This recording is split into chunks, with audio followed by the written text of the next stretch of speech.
God bless North Carolina.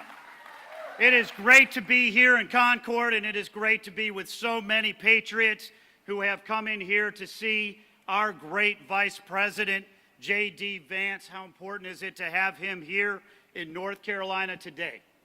You know, when you think about where we are in North Carolina today, we are experiencing the most transformational presidency of our lifetime.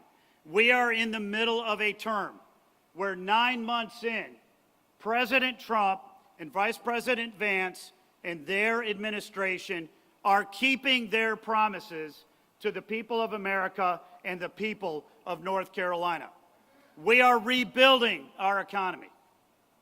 They are setting up trade policies that are going to benefit North Carolina manufacturers, North Carolina farmers, North Carolina small businesses. We are seeing wages go up. We are seeing jobs get created all across this state. America is respected around the world again.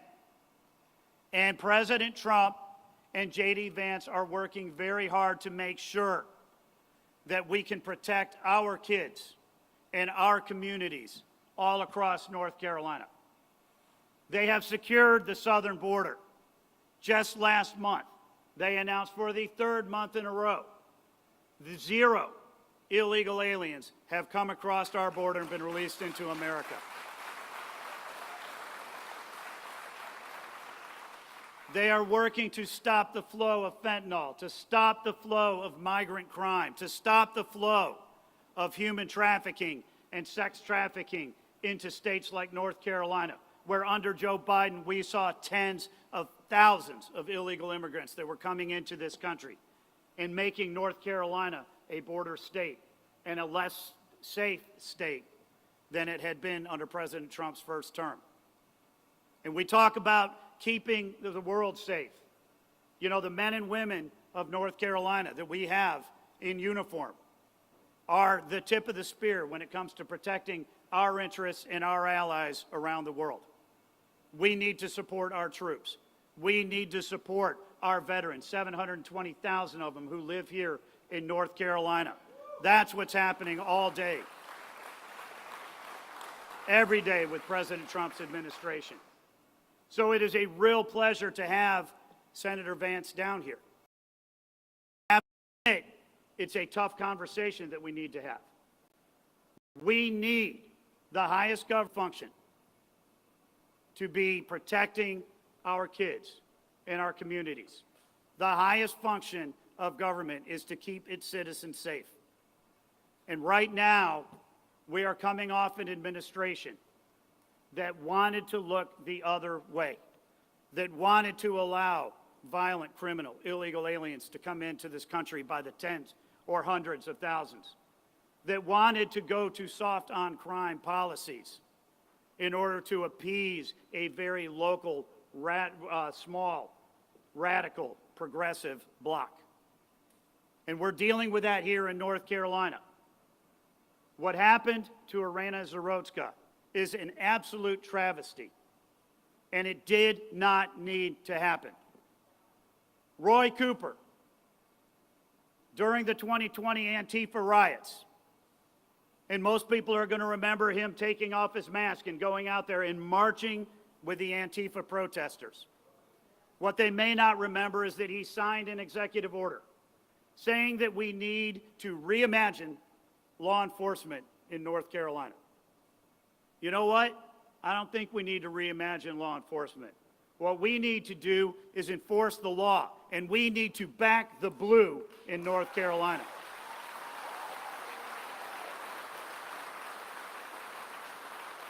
We need to make sure that people like DeCarlos Brown Jr., who are arrested 14 times, are not going to be released 14 times and back on the street.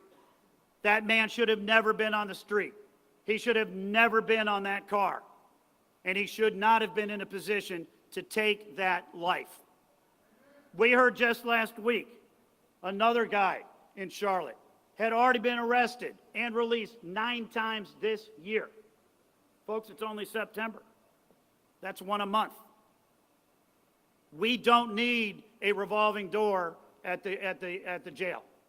We don't need soft on crime policies like Roy Cooper brought to North Carolina.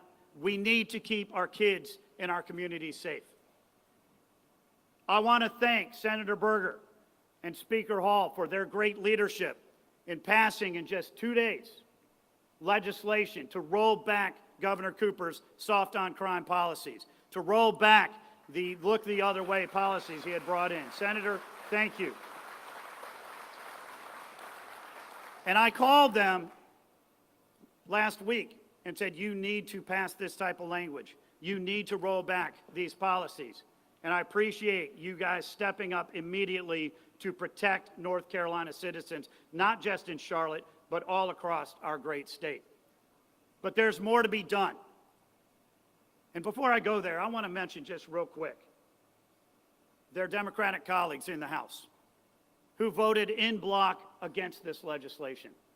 Have you noticed on every 80-20 issue, the Democrats are absolutely on the wrong side of the issue? When it comes to the big, beautiful bill, to extending President Trump's tax cuts, no tax on tips, no tax on overtime, no tax on Social Security, 70% approval in North Carolina, every single Democrat voted against it.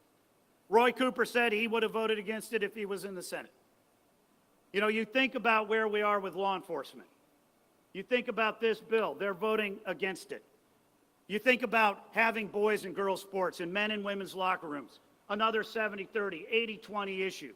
And Roy Cooper was on the exact opposite side. In fact, he vetoed 3 different bills that would have prevented that radical ideology from infecting our schools. And yet, on every single issue, the Democrats are on the wrong side of an 80-20 issue.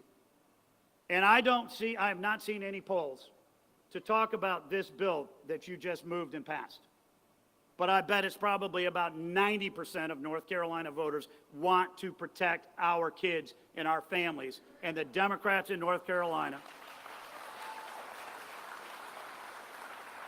are absolutely steadfast in being on the wrong side of this issue like they are on every issue. But the fact is, Republicans care about our families. They care about our communities. They are going to fight across this state and across the country. You know, you think about President Trump. We had riots out in California. He sent in the National Guard to quell those riots. Every Democrat leader across the country said, you can't do that. You can't protect our citizens. We talked about cleaning up Washington, D.C., using the National Guard to arrest thousands upon thousands of criminals roaming around the street. And right now, today, Washington, D.C. is the most safe that it has been in decades.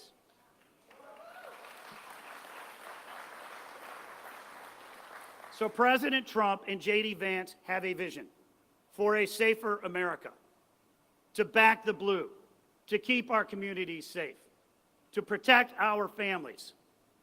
And I am very, very proud that I had the opportunity to work with President Trump and his campaign and JD Vance to make sure that they carried North Carolina 3 times in a row and are in a position today where we are experiencing the most transformational term, certainly since Ronald Reagan's first term, if not even before that, because they are here to make America great. And I am very excited that the Vice President chose today to come down here and talk to our law enforcement community and talk to our great patriots in North Carolina about the issues that really, truly matter. And I am excited to be running for Senate so that I can be a voice for all of the North Carolina families and communities, and I can be an ally for President Trump in the Senate.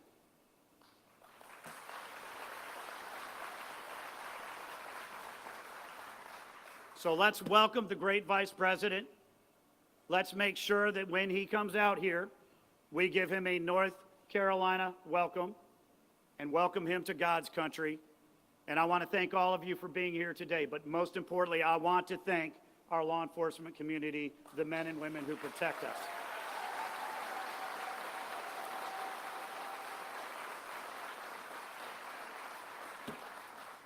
Thank you very much, North Carolina. We love you.